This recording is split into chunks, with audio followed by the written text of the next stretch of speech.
Hey everybody, welcome once again to the Football Fandemic, where it is Week 15 coming up.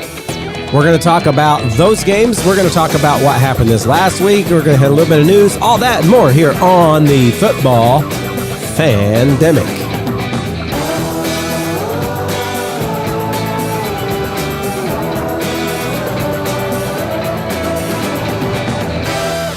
All right, guys.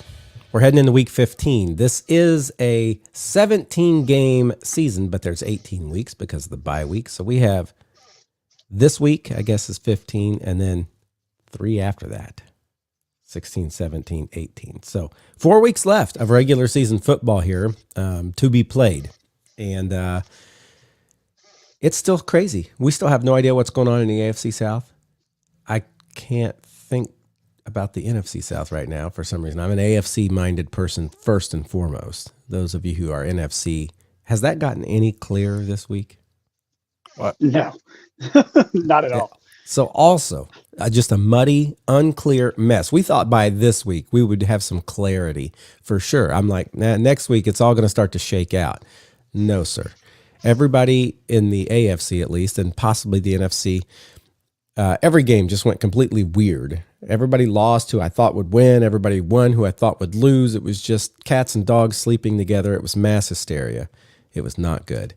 But we are going to look at these games. We're going to make some predictions. We're going to talk about some of those. But first, we're going to, as always, hit the big news in the NFL this week. And I can tell you one thing, not a whole lot of news in the NFL this week. Pretty quiet week. Somebody wrote on our little schedule here that Bill Belichick might be on his way out of New England. Now, we have been hearing that all year long. So what? Whoever wrote this, I'm assuming Josh, what makes this news this week? Well, I saw I don't know how much credibility I can take to it because it was that Dov Kellerman guy or whatever, the guy we think does AI. So there's other people. Dov Kleinman. Yeah, the other guy there's other people have been reporting it, but there's been news that at the Colts game, Robert Kraft had just made a decision that he's going to be letting go, or after the Colts game, be letting go Bill Belichick after the end of the season. Well, I remember hearing stuff about this Colts game, but, I hadn't seen anything, and that's been a while, right? That's been a couple weeks, right? Because the Colts played the Bengals this last week. They played New England before that. So maybe Bill Belichick knows, Robert Kraft knows, and that might be it. People speculate, but only the Kraft and the Belichick probably really know. So maybe you on think his way. Is it a firing? Is it a retiring? I think that's the real question we're wanting to know. Yeah, last week we were on. If Bill on wants here to talking. keep coaching, if Bill wants to keep coaching, I guarantee there's a team that will sign him. I guarantee it. We were talking on here last week, and I think Josh brought up the point that if anything, it's going to be a mutual parting or a retiring, probably not a firing, just because of the relationship they want to keep. But they'll probably, if he wants to keep coaching, it'll probably be like we've mutually decided to part ways, and Bill Belichick is going to move on, and then somebody, like you said, somebody will be like, he can still do it. So let's throw this out there. Let's take the scenario. Bill Belichick decides to continue coaching, not for the Patriots. What teams are we looking at that we feel like Bill Belichick would be a front runner for? I'm going to throw out the Chargers. I think Brandon Staley is also on his way out. It's bringing in another defensive-minded guy, but it's also Bill Belichick. I trust Justin Herbert much more than I trust Mac Jones or Bailey Zappi or whoever they're going to throw under center. But I like the idea of the Chargers. I don't know what things look like in Arizona right now. Are they going to keep their coach? Are they going to kind of clean house? Chicago is another option. I'm not completely convinced Eberflus is going to make it in the offseason as the Bears head coach. You throw out some interesting possibilities, because what I can see him doing is going to a team that doesn't necessarily have the greatest defense, but has an offense that's kind of working, because that's where his strength is. If he comes in and he does defense. So, yeah, I think I I don't know where the Washington Commanders, I typically think of them as a strong defensive team, but they've just been kind of junk this year. Well, I they've keep also hearing that traded. Sam Howell is great. So is their offense okay, but their defense bad? Josh, you could talk into that.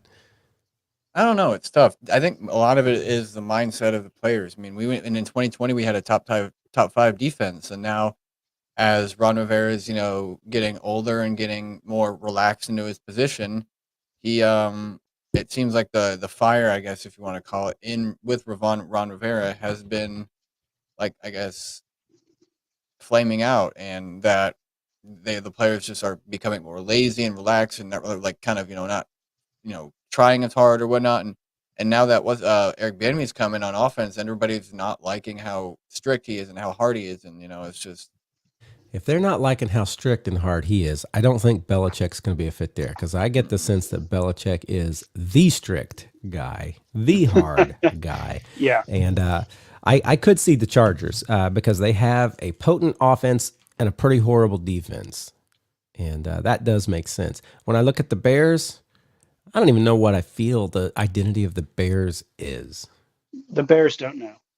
The Bears don't know.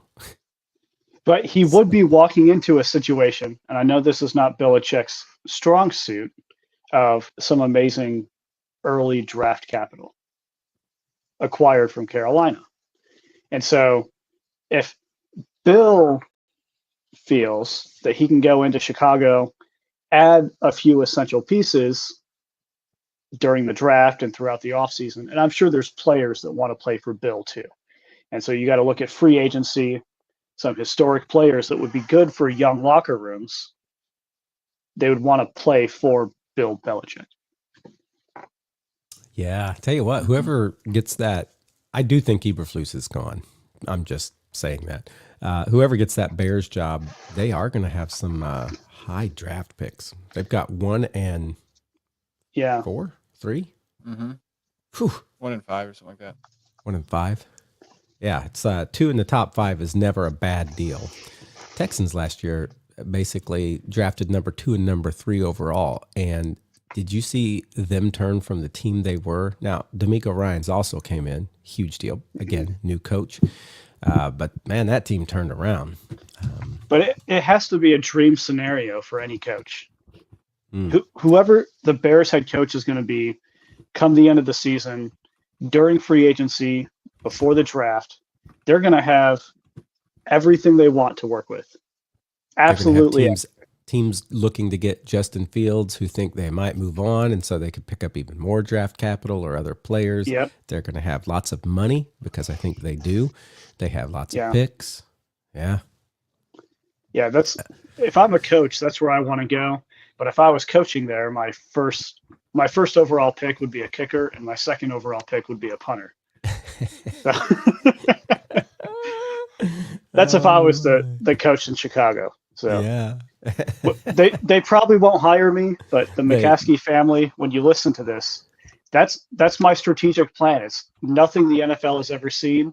It will take it by storm. I do have a reasonable contract. If you just give me $5 million a year, I think we can work, and at least guarantee it for 10 years. So you're speaking kind of the McCaskey's language in a couple things: cheap hire, not doing well but not caring. That's the McCaskey language. Oh, I would care. The only thing you said in there that doesn't fit is you said it would take the league by storm. They're not really about taking the league by storm. They try to. They just don't. Justin Fields comes in. He plays the second half of these preseason games. They're like, this is the Messiah. I heard it from so many people. This is the guy that's going to save us, when he was beating people that were not going to be playing on in the NFL. And it did not turn out well. They were trying to take the league by storm. And I think I can continue that trend. The nicest kicker you could ever want. Maybe I'll draft a quarterback and take him as kicker, move positions around. It's the hard part is right now, man, the Packers are only sitting 1 game ahead of the Bears. I'm sitting here looking. That's so. Don't remind me.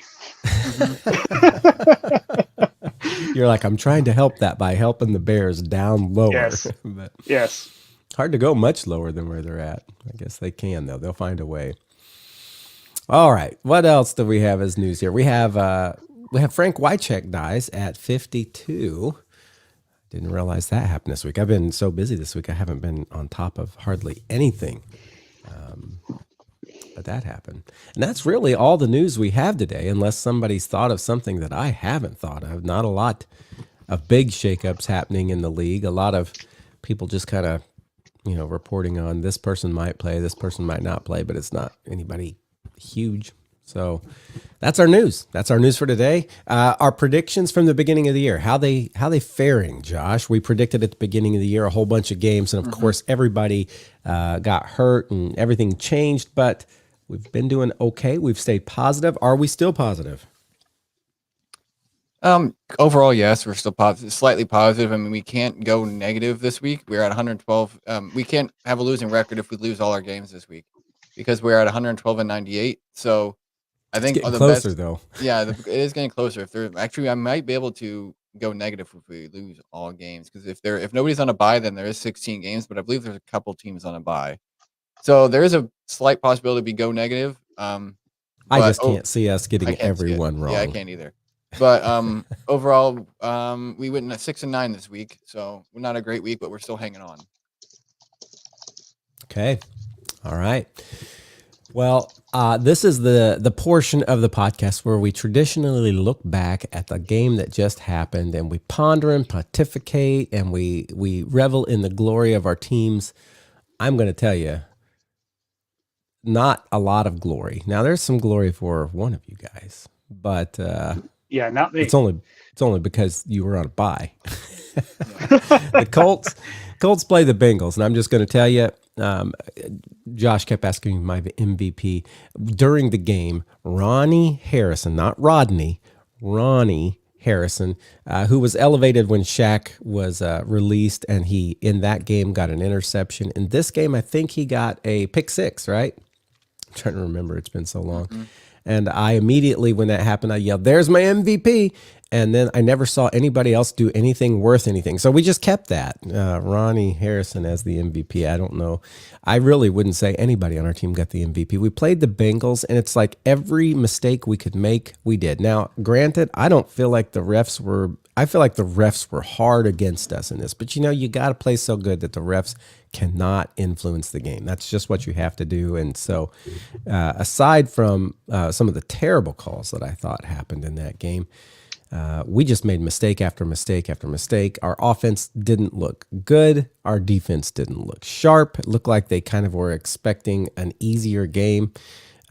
Special teams, we missed a field goal. We missed an extra point. It's just like we couldn't get anything going on any phase of the game.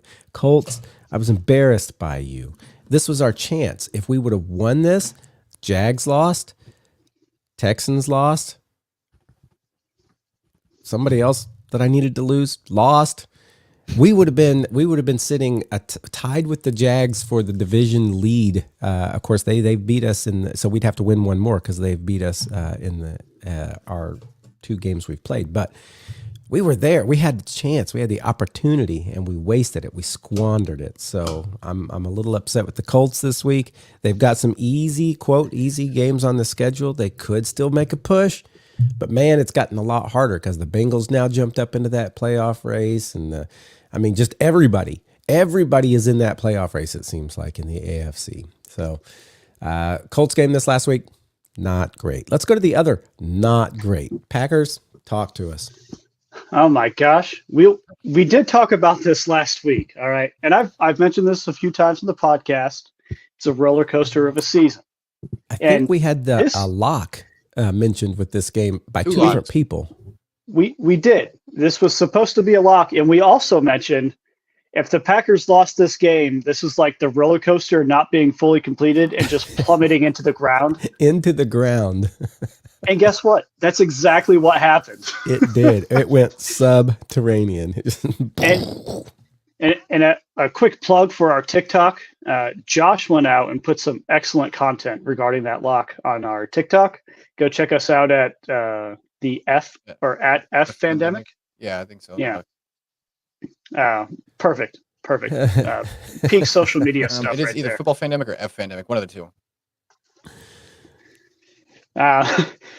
This was not a good game, and I wish I could say I didn't even watch it. I was actually in rehearsal during the game. I was texting Josh just before, and I came home. I got home when there was maybe 2 minutes left in the game. I started from the beginning. I hadn't seen anything, and then you wish I went to bed at like 1:00 after finishing the game, and in a bad mood. In a bad mood, that's right. And then I didn't sleep all night, so that's not great.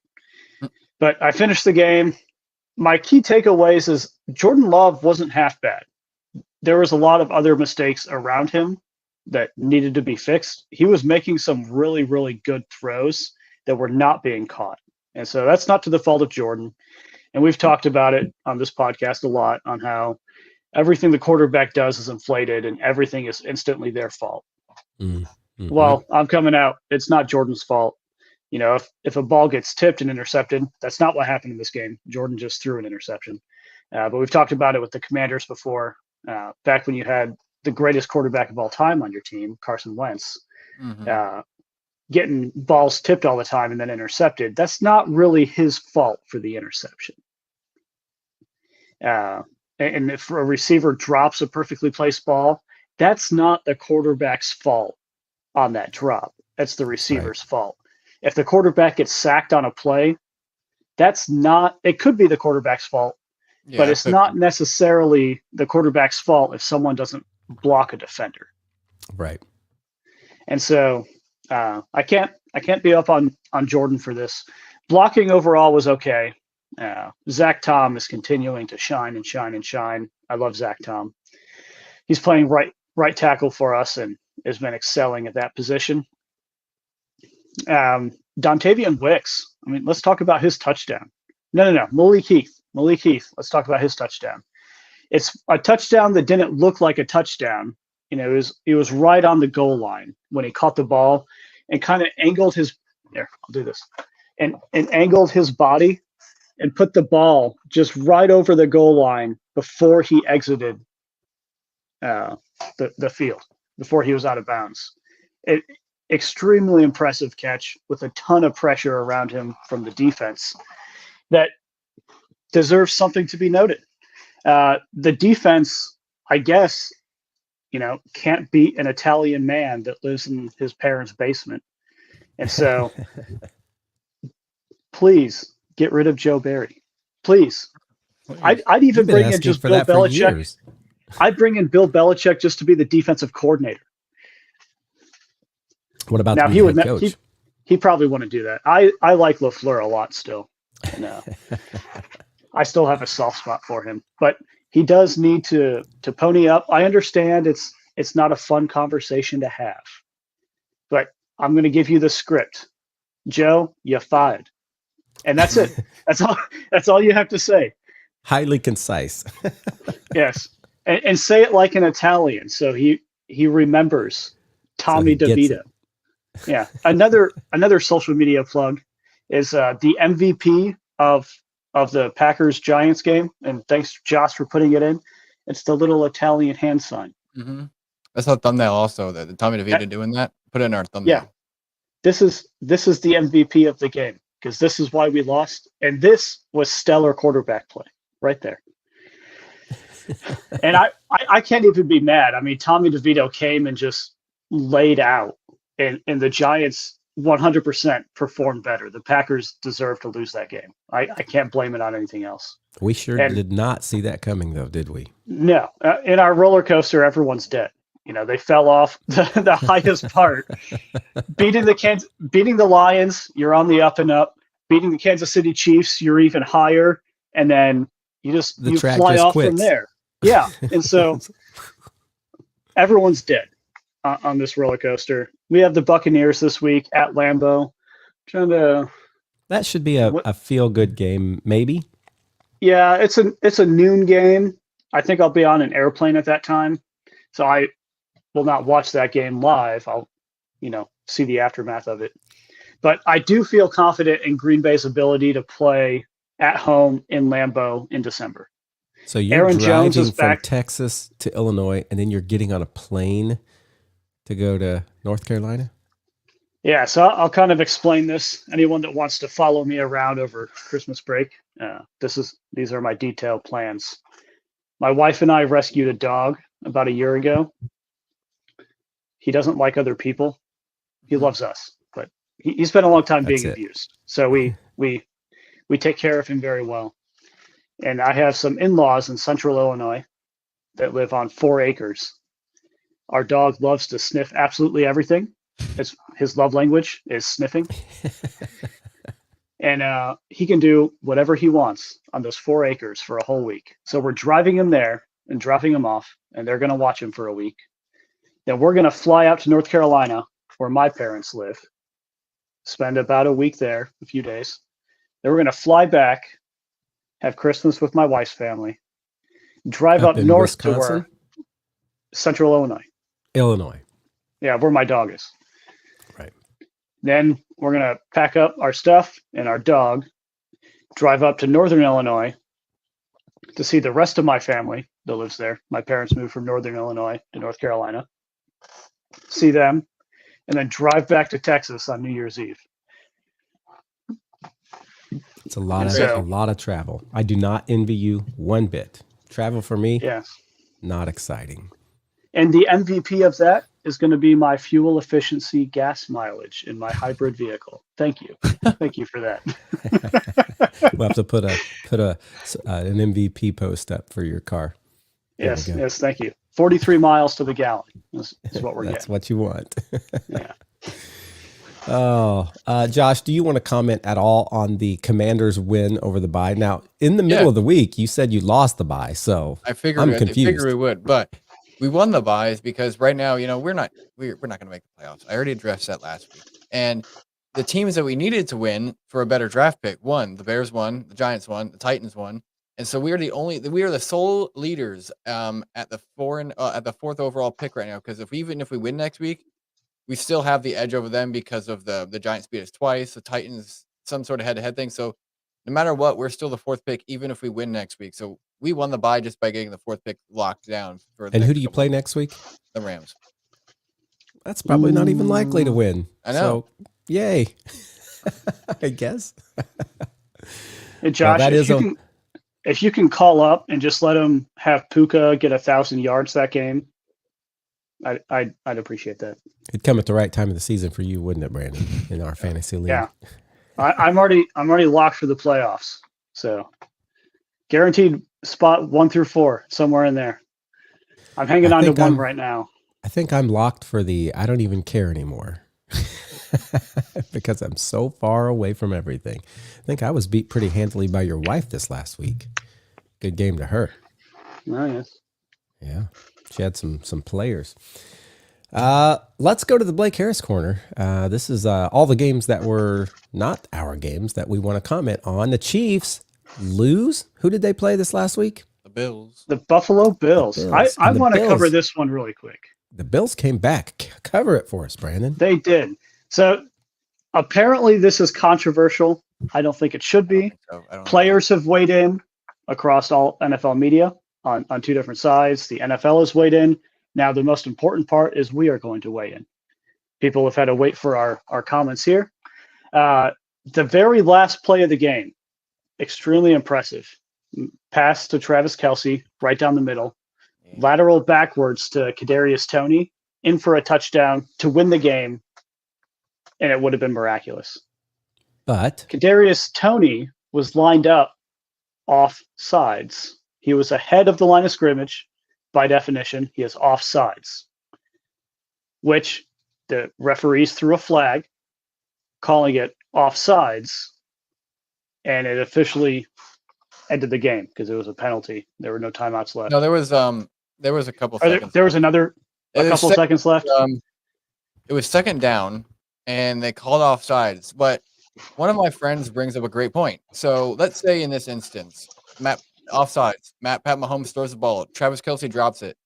Mahomes isn't going to go and complain that it's offsides because no play came into fruition. He's only complaining because it benefited him. And he's being a big baby about it, saying, oh yeah, we're calling the league, we're whatever. We all hate Patrick Mahomes, by the way, so we don't all dislike him. But so I this think is that's a finally, good part of America now. yeah, a great part of America does not like Patrick Mahomes, but so yeah, like he complains about it, but he wouldn't have complained about it if it was an incomplete pass because nothing would have come into fruition from that play. It would have been incomplete, a penalty at the most, and a redo second down type stuff. But they had 2 more plays at the minimum, 3rd and 4th down, to make something happen, and they didn't. So that is completely on the Chiefs, and the offsides is completely a right call. I don't care. Yes. Even the refs came out and said, Andy Reid or the refs are supposed to, not check with Andy Reid, but tell Andy Reid or somebody on the Chiefs that you're good or he's offsides, or even Kadarius Toney's supposed to do the look at the ref, give the whole thumbs up if he's onside, on the ball line or whatever. And he didn't do that, A. And B, the ref came out and said he was so far offsides that we couldn't even see where the ball was placed, that he was that far offside. So it didn't matter if we checked with Andy Reid or not, or told Andy Reid his offsides to, give an adjustment. He would have been offsides anyway. He wasn't like a half a foot offsides or like a half a foot is in your foot, not an actual 6-inch foot, but half of it, half like an a inch, quarter of a yard. It was like a quarter of a yard offside. So there was no way if Andy Reid could easily tell that he's offside and call a timeout or whatever. But yeah, this is just a terrible look on the match. Patrick Mahomes overall just going even worse, going up to Josh Allen. Instead of saying, great game, man, you played your heart out, whatever, he says, worst call in the league, man. Worst call. I don't know how they got away with that call. Worst call in the league. And although Travis Kelce handled it a bit better by saying that would have been by when Josh Allen said that was one of the greatest plays I've ever seen, and Patrick Mahomes or Travis Kelce answers as only if it counted. That was a little bit better. That was a little bit more professional. But you don't go up to a player and it's like basically not even giving a handshake and saying worst call in the league, man. Well, it's not even Josh's fault. That's the problem. Josh Allen had nothing to do with that play. Nothing to do with that. I want to give the other side of this on some players, some offensive players, on their thoughts, which is a bit different than what we just heard from Josh right here. Their perspective is because the offsides call does not actually affect, according to them, does not actually affect the quality of the play that just happened, it should have stood, was the other side of that argument from some offensive players around the league. They got interviewed in different outlets. A couple of them were on the Pat McAfee show. Pat McAfee, great job at doing full coverage, getting a complete picture of everything. But Pat did come out and said it needs to be called. And that's also where we stand on this. Yep. And we haven't heard from Patrick Mahomes' brother on this yet, but we'll let you know if we do. I'm sure or his wife. Some thoughts. Or his wife. Or Taylor Swift. Haven't heard from her. So we'll see. We'll let you know if we hear anything, guys.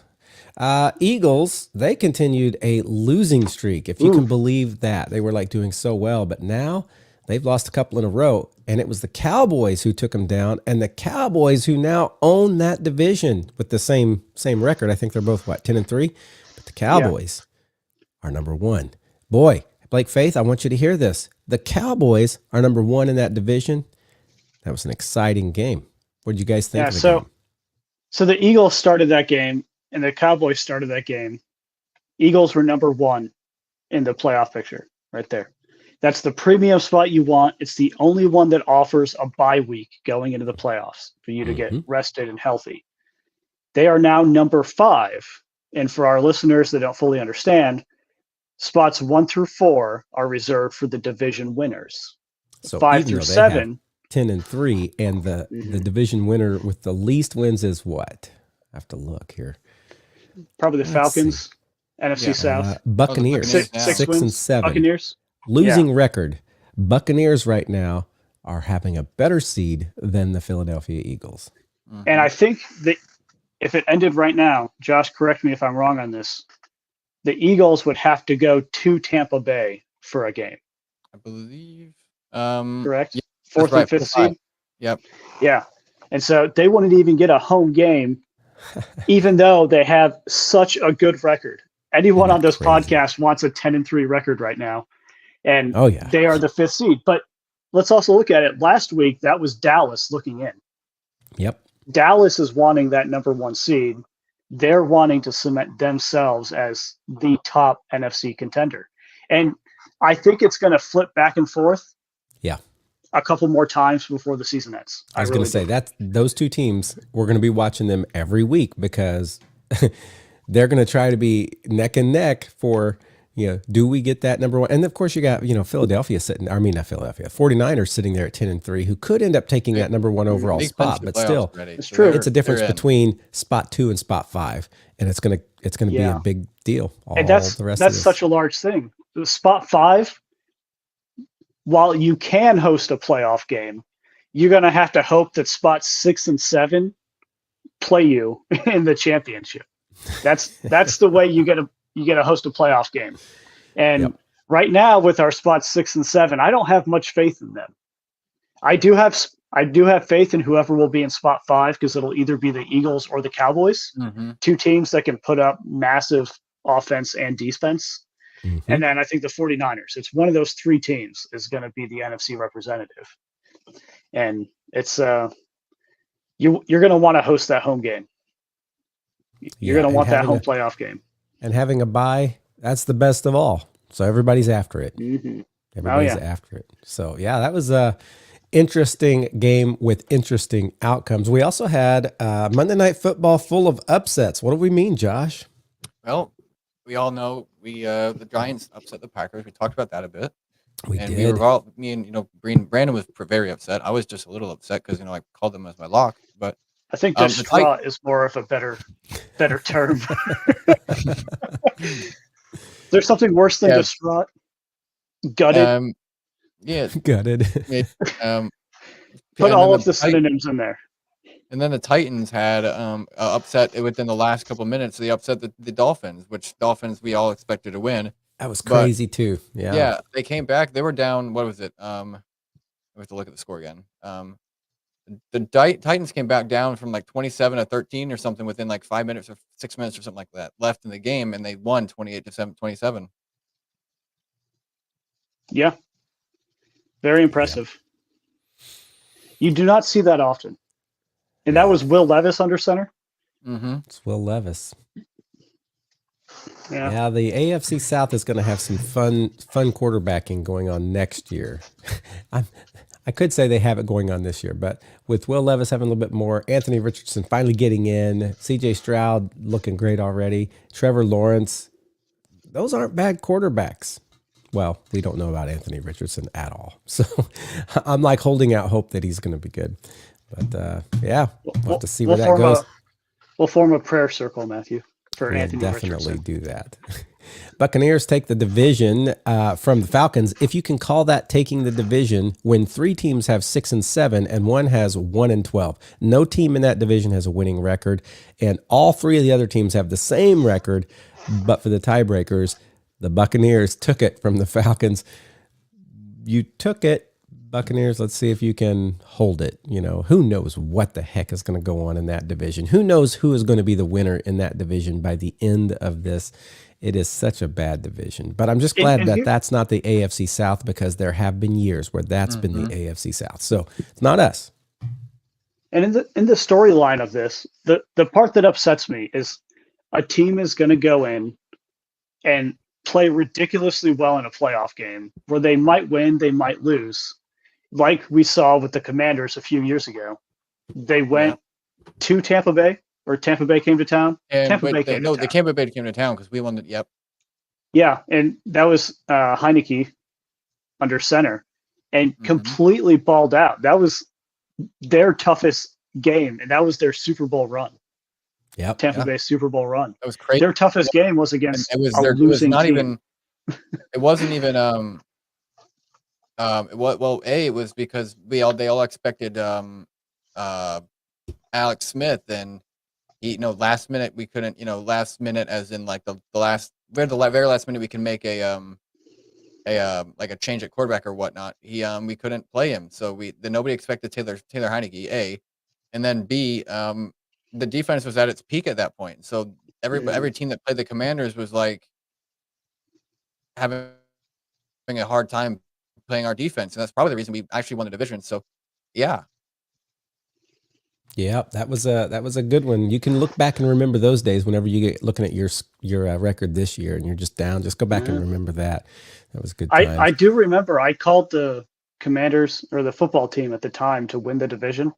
Oh, Everyone called me crazy. The football team.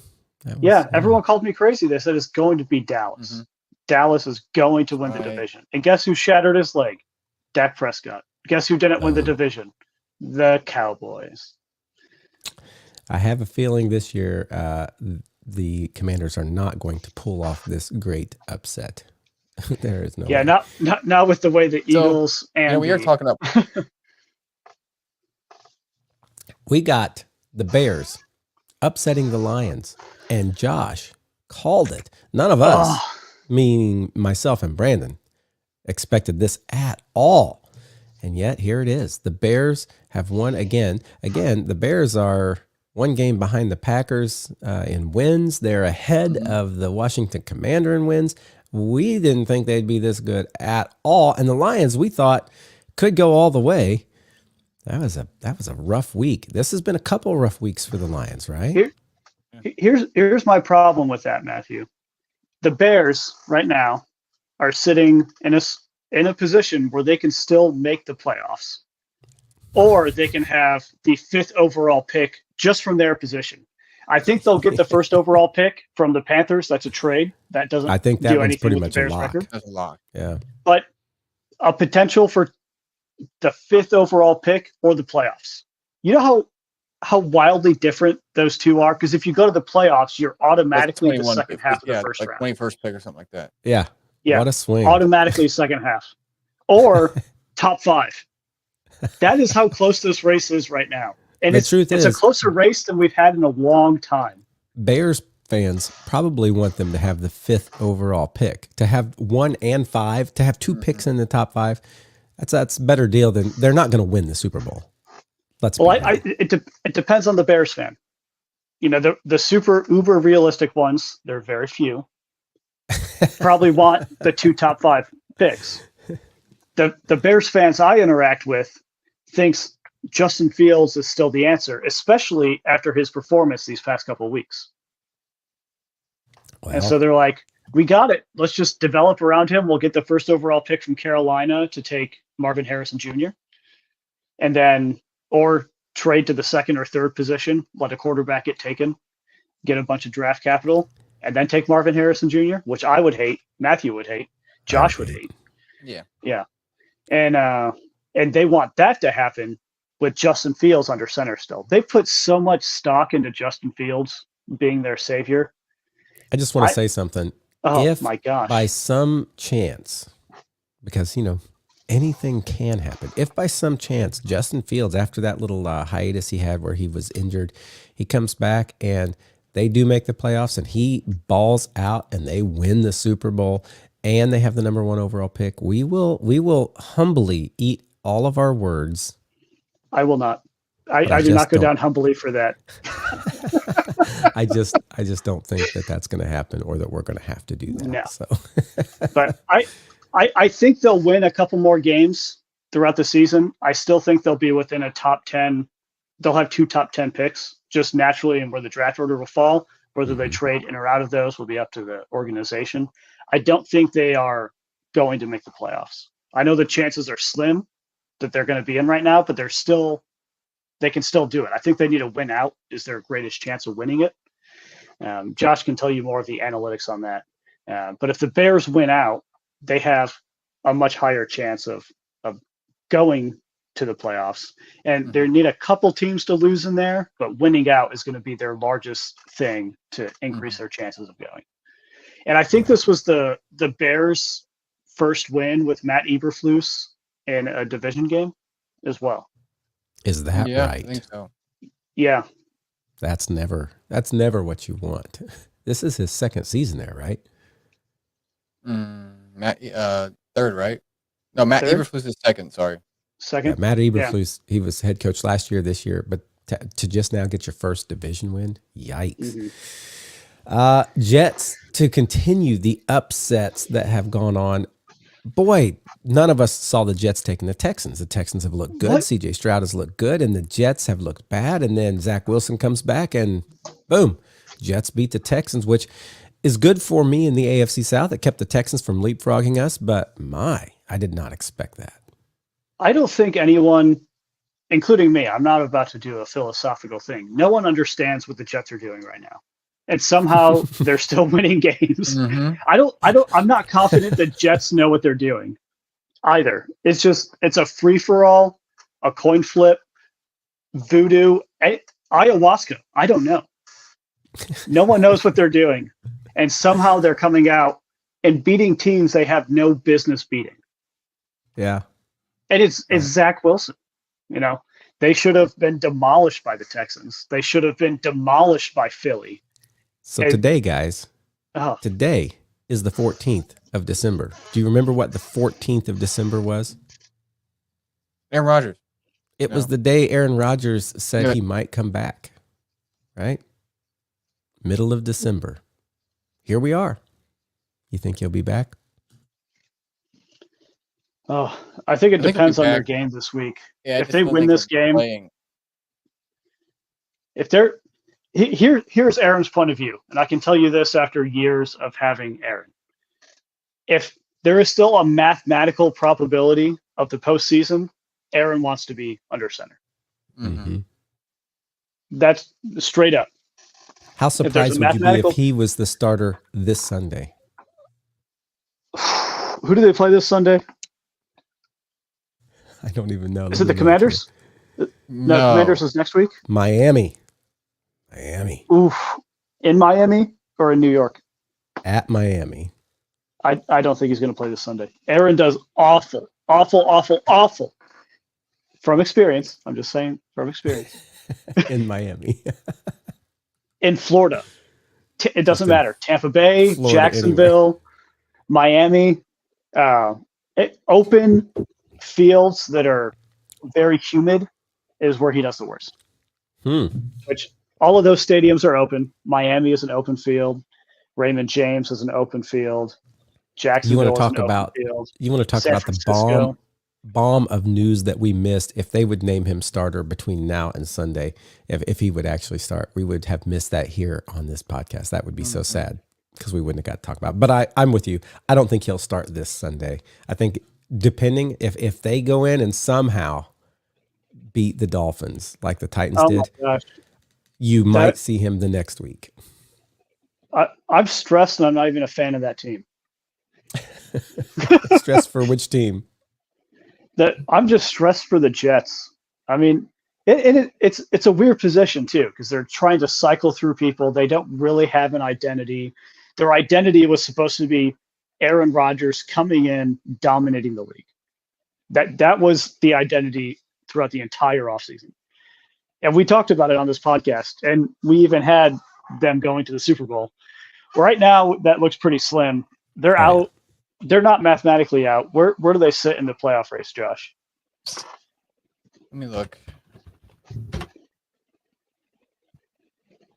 Right now, they are seed. Out of the 7, they are seed 14. 14. Oh, oof. That's never good. What happens if they win this game? Well, it would depend on everybody else's games. Yeah. Yeah. The highest they can go is seed 11 or seed 12 because the Chargers and Raiders are also 5-8. Actually, no, it'd be seed 13 because Chargers play each other. So if one of them loses, the Jets win. They're back up. So it'd only be seed 13. So they're going to be slowly climbing, but they're pretty much out. It is not looking positive. So if they lose this game, they're still in. They're still in. But they're likely out. I mean, even without winning. I mean, they're likely out right now, but yeah, because right now it's like under 5% they make it. Mm-hmm. I'm assuming that's what the statistic is. And if they lose this week, it's probably under 1% chance of making it. Probably. They would need some crazy stuff to go on.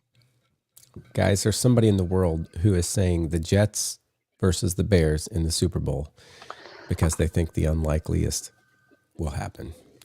And then Aaron Rodgers still owns the Bears. I'm here for that. I am here for that. All right, let's talk about a real manure game that we got. This is the first game in a while that we've only had 3 points scored And not throughout the only just entire three, game. not only just 3 points scored. When were those 3 points scored? Last At the quarter. very end of the game. Very end. I mean, it was under 2 minutes. I don't even remember what the time left on the clock was, but it was under 2 minutes because I know when it got to 2 minutes, it was still 0-0. And I'm like, what in the world is going on in that game? Mhm. Crazy. Yeah. Vikings versus Raiders, right? Oh. Manure. Vikings got the win, but man, that was bad. And Josh, I wasn't able to tune into this news. You might know. And I know Matthew's been busy too. What's the deal? They're starting Nick Mullins at quarterback now? That is right. Yeah, they're benching. What happened to the Cobb. Pastronaut? I don't know. He's benched. He's benched. Was he injured in any way? Nope. The Launched quality into of play space. was bad? Launched Okay. out into outer space. He's done. All right. Yeah. So that was bad. That was very bad. But there you go. That was the Blake Harris corner for this week. Now we're going to look at our preview of the upcoming week. I'm going to start Colts versus Steelers. I don't even know what to think. What's the Steelers' record right now? 7-6. Quickly. What is it? They're 7-6 also. So we're both 7-6. And the Steelers have lost to the Cardinals and the Patriots. Mhm. I mean, that Like those are that two of should their bode- losses. Should bode well for the Colts, but Mitch you know. Trubisky is starting. Mitch Trubisky gives me more faith. That is true. That gives me more faith. I'm gonna say the Colts win this one. They had such a bad game against the Bengals. They came out, they looked bad, and that's going to sting all week. And I think they're going to be more ready versus the Steelers. Hopefully the defense is ready to get after it. Hopefully the offense is ready to do something right. I'm going to say Colts over Steelers. I don't think it's going to be a great win, a huge win. Let's say 2017. All right. Commanders, as mentioned earlier, play the Rams, and the Rams actually seem to be on the up and up in this sort of playoff race that they're having. And the Commanders, not so much. I'm like, this is one of the seasons where I just saw a tweet earlier where it was like, one of the guys I really like following, his name's Hog Farmer Keith, and the Hog Farmers are an organization that provide assistance and support, whether it's through gifts, and whatnot, or just a general support foundation or financial funds to kids with cancer and stuff. So really great organization. But one of the fans there, they're all Commanders, Redskins, whatever fans, and they all go to almost every game, at least home games and some away games. But he tweeted out something that said, like, as big of a fan I am, I started losing interest in the Commanders when they started showing they were losing confidence and losing energy. I guess they weren't putting enough effort and passion into the game, and we all agreed in the comments. We were like, yeah, this happened against the Bears in week like 5 or whatever. Ever since then, he's like, he said he's not been paying attention that much. He's looking forward to the 2024 season. But I think that's the state overall. I think that's the state I am in right now. It's just, looking forward to the next season with a new regime under center at head coach and offense, and maybe offensive coordinator, defense coordinator, a new GM, all these new things. Just in the top 5 draft pick, just something that can prepare Sam Howell for the next season, whether it's a tackle in the offseason or the free agency or the draft. Hoping the draft, because there is a lot of good tackles in the draft with a top 5 pick. But overall, I see their Commanders losing to the Rams 31-14, and the Rams pushing further for that 7 or 6 seed. Okay. Let's look at some marquee manure in my games. Well, let's talk about Packers Buccaneers first, which I got a little ahead of myself there. One more. I'm going to do a spoiler alert. This is not one of my marquee manure or my games, so I'll cover it here. Okay. We have Buccaneers coming to Green Bay, as mentioned before. I do think this is going to be a closer game than some people want. I do think one-score game, but I don't think field goal game. I think 28-24, Packers win in it. I think the Packers get 4 clean touchdowns throughout the game. That's it. I think the Buccaneers have to kick a couple field goals. They're in the fourth quarter. It's 28-18. They get a touchdown and go for 2 to make it a 3-point game, but they don't make the 2. So 28-24. That's how it's going to play out, guys. You watch. Oddly specific. It's Oddly. I leaked the script. Mm-hmm. All right. Well, now let's talk about marquee manure and my oh my. Brandon, we're going to start with you this week, and let's go. Brandon, Josh, Matthew, because we kind of always get me in the middle, and I feel like I get a little All cheat right. there. So we're going to switch it up. Brandon, then Josh. Well, I'm going to go. I'm going to go with a marquee game that has some decent playoff implications currently for the AFC. I think, are Jaguars currently second in the division, or are they first? First.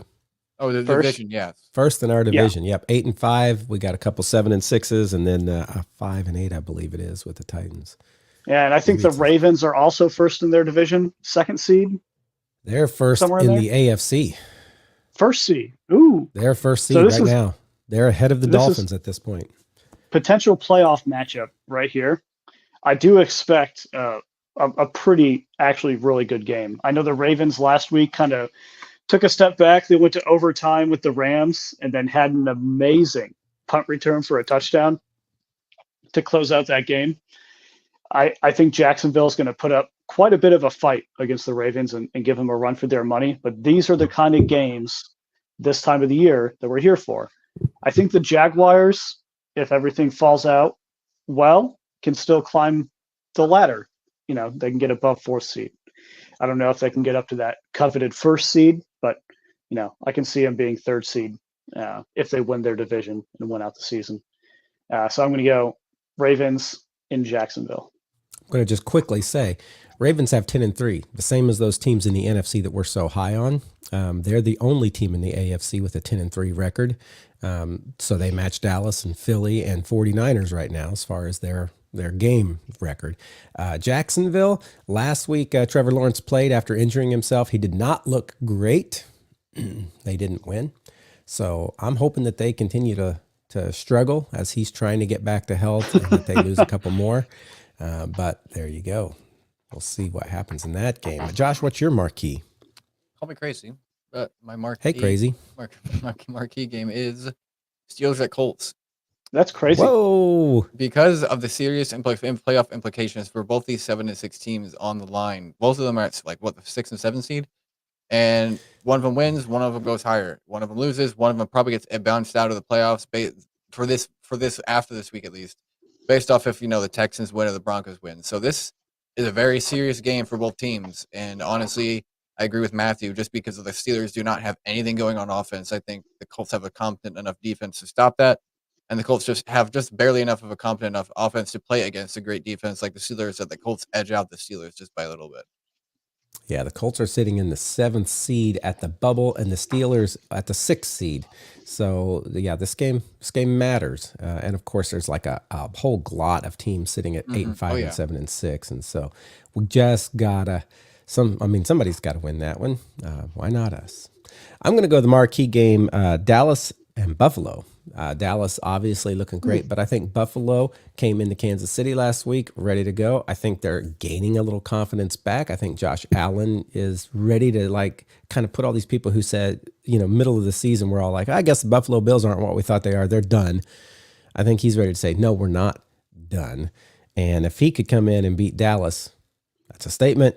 And it has major implications for Dallas and Philly, as we've been talking about, as they're struggling to get that number 1 seed possibly. So that's my marquee game of the week. I'm going to go ahead with manure, and I'm going to say Chargers and Raiders. I think they're both 5 and 8, but neither one of those teams are inspiring. I expect the Chargers to win, but really, what does that matter? It doesn't. Remember, Raiders were part of that 0-0 with less than 2 minutes before the Vikings scored a 3. So I'm not super high on the Vikings, although they're holding the number 6 seed in the NFC. Isn't that crazy? Yes, but, yes, it is. and the Packers are holding the number 7th seed. It's just this year. This year is a weird. How many people could make the playoffs or could be super bad? So. And that includes Packers and Colts, which we're hoping end up on the good side, before this is all over. Right. But I'm going to say Chargers Raiders. That's my manure game of the week. What have you got, Josh? Same as yours, actually. My Chargers Hey. and Chargers at Raiders. Sorry, just because pretty much the same fact as you. The Raiders were part of that 0-0 game with 2 minutes left. Lost 3-0. The Chargers, they don't have Justin Herbert anymore, and that's right. I totally forgot about that out for the season. Oh, well, that's way my manure game then. Way my manure, because the only thing they had was an offense. Yeah. What's below manure? What's below manure? Yeah. Diarrhea. Your diarrhea game of the week. Yeah. Celiac disease, diarrhea, something like that. Oh man. But yeah, just none of these teams have a quarterback. The Raiders don't look competent at all. The Chargers are going to be, now that Herbert's out, going to be heavily relying on their defense. So it's just, I just don't even want to watch this one. Yeah, that should have been in our news segment that he was out for the year. I totally forgot that. But that changes. I mean, they were already not great, but now they're going to be really not great. And their coach really is going to be fired. Yeah. I'm going to take a different approach on a manure game. I'm going to go Vikings-Bengals. Two teams that honestly do not inspire me, that were supposed to inspire a ton of people going into the season. It's tough because both of them lost really good quarterbacks. Both of them have lost other key pieces in their team. And that's kind of like a JV version of each team. I tell you what, though, the Bengals didn't look bad last week. You may not have caught that Colts game, but their quarterback looks really good. What's his name? Browning or something? Does anybody even know? I mean, I remember watching him. I don't know. I feel like that's more of a temporary. Everywhere that it needed to go, he was doing what he needed to in the pocket and out of the pocket. I was like highly impressed by him, and they kept talking through the game how Joe Burrow's been like really working with him, and he looks good. I don't feel like their quarterback position has taken much of a step back at this point. He looked really good. So him and Chase. Careful, Joe Burrow. Careful, Joe Burrow. I know. I don't think Joe Burrow will lose his place, but I think you're going to see an easy Bengals win over the Vikings, which is good for you because they're in the 6th seed and they're also your rival and that all of that business. I think they're going to lose. And they're starting Nick Mullins. The Vikings are under center. That's not good. You sure about that? I'm not. So that's what I have. Tim Robbins. You sure about that? You sure about that? Josh, make it happen. Make it happen. Vikings starting Nick Mullen at quarterback. You sure about that? Yeah. That's the one. Why don't you run your my oh my, Brandon? My oh my is I'm going to take a slightly different approach on this one. I'm picking a team that has been really jiving right now. That I don't think they're in the playoffs right now. Are they? Which one? The Denver Broncos? They're not. They're on the cusp. So they're right on the edge. Mm-hmm. But they've been playing really, really well the past few weeks. They are the ninth seed behind the Texans. Both of those are the next two teams looking in. And then the other team I'm picking is a team that has not looked great the past few weeks, but is a really good team that we're fans of, the Detroit Lions. And so what I'm wanting to see is Detroit raise their level and come. Well, they're playing at home, having Denver come to town and having Detroit with a solid win is what I'd like to see. But I do think this is going to be a surprisingly good game. Detroit's gotta come back up if they're gonna do well in the playoffs, and it has to start this week. They got to have some momentum going again. Otherwise, they'll just beat Detroit in the playoffs and not win. We got to we got to text about it. We got to text about it. That's right. Well, we can even still text in a couple weeks, hopefully, if they win their division, because I believe, let me look right now, but I believe the Buccaneers have won the NFC North or the NFC Central more recently than the Lions have won the division. So I believe they have won the division before texting was available. So let me look real quick. Since. So that may be a first. 1993. So we can't do that. Okay. Well, I will say this. Last week we did comment that the Broncos have proved us wrong. I was like, Russ Wilson and Sean Payton are not going to do anything. They're just so junk. And at the beginning of the year, I'm like, I'm right. But they have been playing well. And so I do think that'll be a good game. My oh my game. Oh, wait, it's not me. It's Josh. Josh, Who's your my? I was gonna take it, but I thought you would go next because it is in the order. But my guy on my game is the exact same reason, or exact same game as Brandon's for slightly the same reasons. I mean, Broncos have been very high, and some downs. I think they lost 2 weeks ago to the Brown. Oh wait, they lost 2 weeks ago to somebody, and the Lions have been on a struggle, and most of it is their turnover issue. But I think that the Lions, Dan Campbell is going to clean that up, and they're going to be winning the division within the next 2 weeks because the Vikings aren't going to be looking to do much. The Packers are at 6-7, 3 games ahead. So I think all they need to do is win two games, maybe 3 games to win the division. And I see them doing that within the next 2 games. Although I don't really mind as much as I'm a Lions fan for the season, I don't mind who wins this game because I love an underdog story, and the Broncos have been exactly that this whole season, an underdog starting 0-5 or 1-5 or whatever. And now they're 7-6 on the cusp of the playoffs. I'd like to see both of these teams go far in the playoffs, maybe even a Super Bowl just for fun, but unlikely. But overall, I could really care less who wins this game. It's just going to be an exciting game. For me, my game this week is actually different. It is Tennessee versus the Texans. And you may say Tennessee, they haven't looked great, but they've been getting it together. Will Levis has come in, and he's still learning, but he's starting to put it together. And we saw them beat the Dolphins on Monday.